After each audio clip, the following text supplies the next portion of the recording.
What's the millennial question? Apparently, millennials, as a generation, which is a group of people who were born approximately 1984 and after, are tough to manage.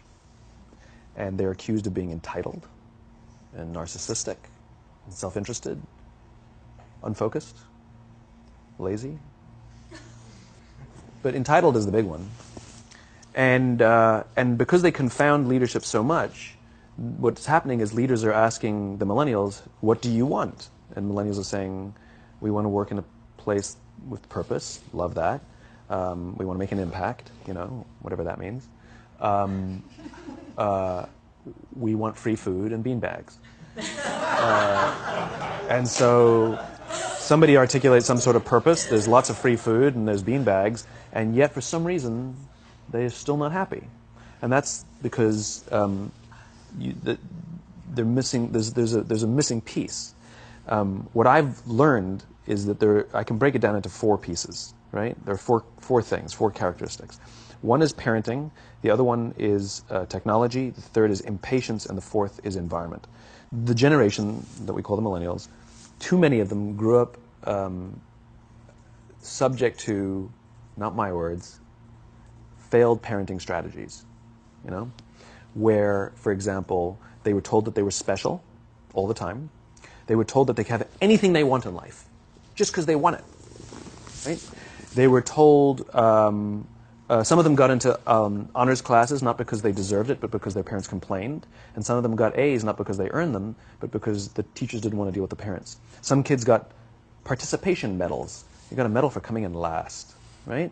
Which the science we know is pretty clear, which is it devalues the medal and the reward for those who actually work hard, and it actually makes the person who comes in last feel embarrassed because they know they didn't deserve it, so it actually makes them feel worse, right?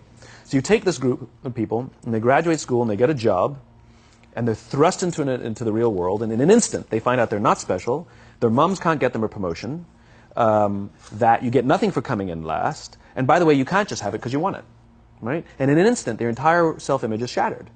And so you have an entire generation that's growing up with lower self-esteem than previous generations. The other problem, to compound it, is we're growing up in a Facebook, Instagram world. In other words, we're good at putting filters on things. We're good at showing people that life is amazing even though I'm depressed, right? And so everybody sounds tough, and everybody sounds like they got it all figured out. And the reality is there's very little toughness, and most people don't have it figured out. And so when the more senior people say, well, what should we do? They sound like, this is what you got to do. And they have no clue. Right? So you have an entire generation growing up with lower self-esteem than previous generations, right? Through no fault of their own. Through no fault of their own, right? They were dealt a bad hand, right? Now let's add in technology. We know that engagement with social media and our cell phones releases a chemical called dopamine. That's why when you get a text, it feels good. Right? So, we've all had it where you're feeling a little bit down or feeling a bit lonely. And so you send out 10 texts to 10 friends, hi, hi, hi, hi, hi. Because it feels good when you get a response, right? Right? It's why we count the likes. It's why we go back 10 times to see if my Instagram is growing slower, did I do something wrong? Do they not like me anymore, right? The trauma for young kids to be unfriended, right? Because we know when you get a hit of dopamine, which feels good. It's why we like it. It's why we keep going back to it. Dopamine is the exact same chemical that makes us feel good when we smoke, when we drink, and when we gamble. In other words, it's highly, highly addictive, right? We have age restrictions on smoking, gambling, and alcohol, and we have no age restrictions on social media and cell phones, which is the equivalent of opening up the liquor cabinet and saying to our teenagers, hey, by the way, this adolescence thing, if it gets you down. But that's basically what's happening. That's basically what's happening, right? That's basically what happened. You have an entire generation that has access to an addictive, numbing chemical called dopamine through social media and cell phones as they're going through the high stress of adolescence. Why is this important? Almost every alcoholic discovered alcohol when they were teenagers.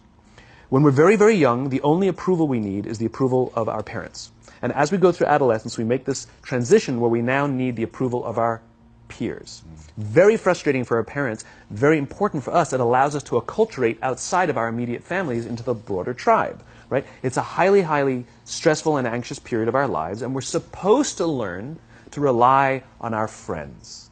Some people, quite by accident, discover alcohol and numbing effects of dopamine to help them cope with the stresses and anxieties of adolescence. Unfortunately, that becomes hardwired in their brains, and for the rest of their lives, when they suffer significant stress, they will not turn to a person, they will turn to the bottle. Social stress, financial stress, career stress. That's pretty much the primary reasons why an alcoholic drinks, right? What's happening is because we're allowing unfettered access to these dopamine-producing devices and media, basically it's becoming hardwired, and what we're seeing is as they grow older, too many kids don't know how to form deep, meaningful relationships. Their words, not mine. They will admit that many of their friendships are superficial. They will admit that their friends, that they don't count on their friends, they don't rely on their friends, they have fun with their friends, but they also know that their friends will cancel on them if something better comes along. Deep, meaningful relationships are not there because they never practice the skill set, and worse, they don't have the coping mechanisms to deal with stress. So when significant stress starts to show up in their lives, they're not turning to a person, they're turning to a device, they're turning to social media, they're turning to these things which offer temporary relief. We know, the science is clear, we know that people who spend more time on Facebook suffer higher rates of depression than people who spend less time on Facebook. Right? These things balanced. Alcohol is not bad. Too much alcohol is bad. Gambling is fun. Too much gambling is dangerous. Right? There's nothing wrong with social media and cell phones. It's the imbalance. Right? If you're sitting at dinner with your friends and you're texting somebody who's not there, that's a problem. That's an addiction. If you're sitting in a meeting with people you're supposed to be listening to and speaking, and you put your phone on the table, face up or face down, I don't care, that sends a subconscious message to the room that you're just not that important to me right now. Right? That's what happens. And the fact that you cannot put it away is because you are addicted. Right? If you wake up and you check your phone before you say good morning to your girlfriend, boyfriend, or spouse, you have an addiction.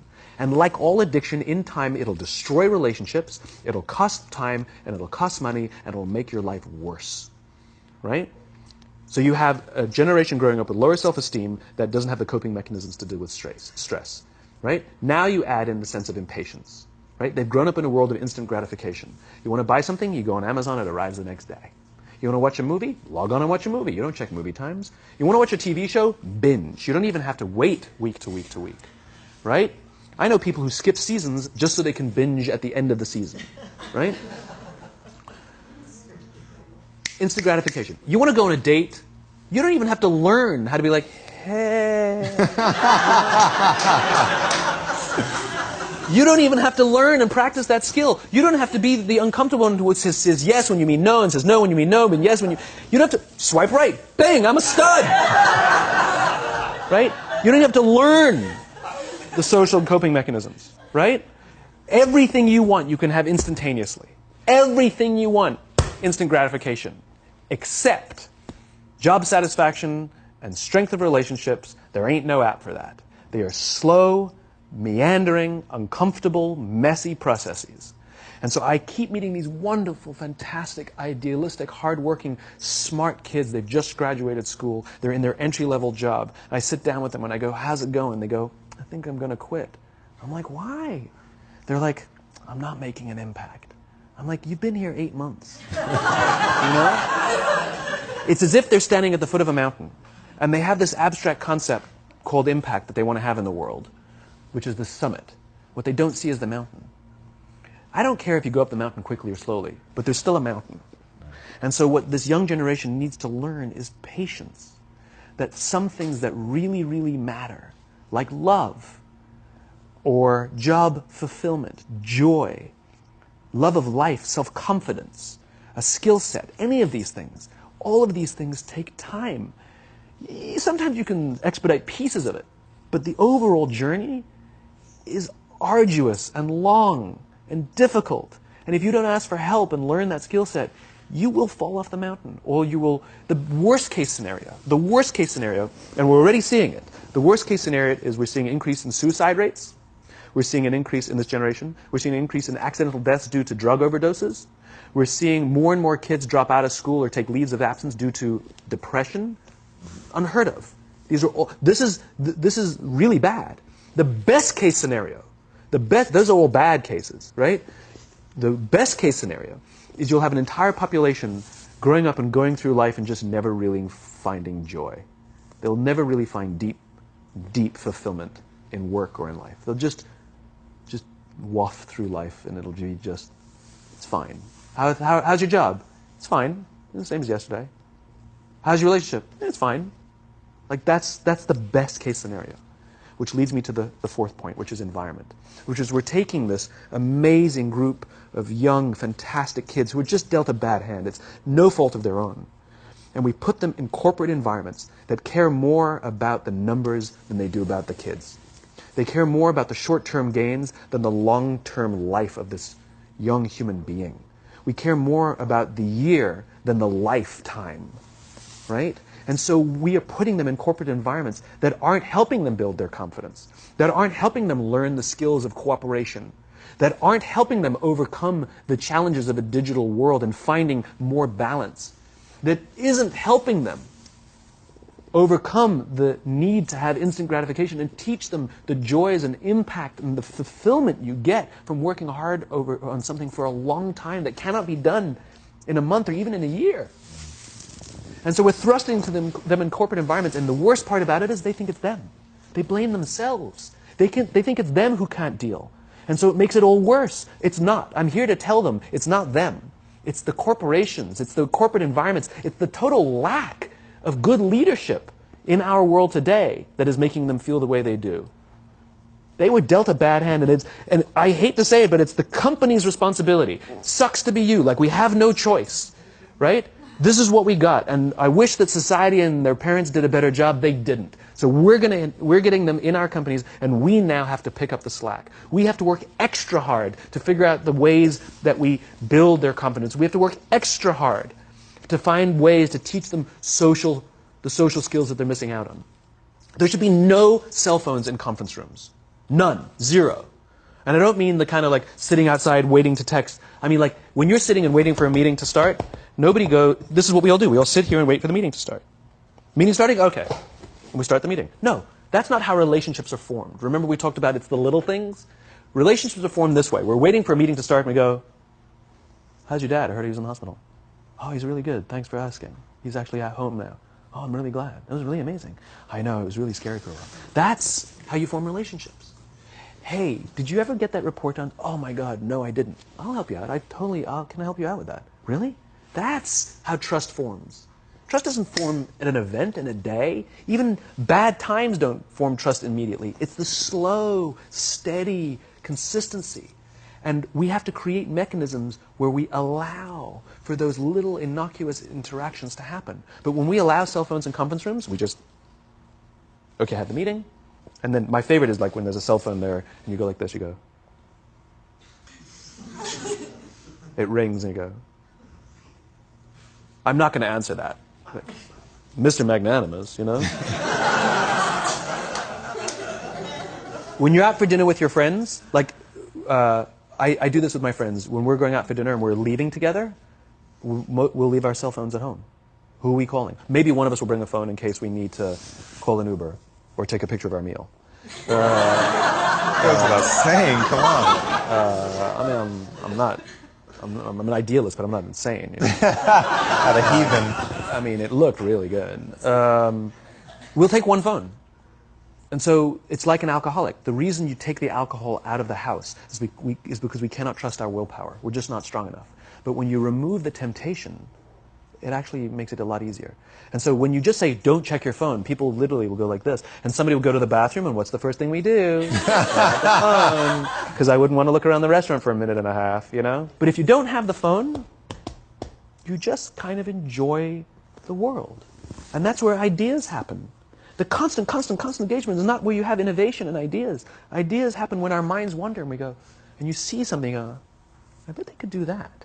That's called innovation, right? But we're taking away all those little moments, right? You should not, and none of us should charge our phones by our beds. We should be charging our phones in the living rooms, right? Remove the temptation. You wake up in the middle of the night because you can't sleep, you won't check your phone, which makes it worse.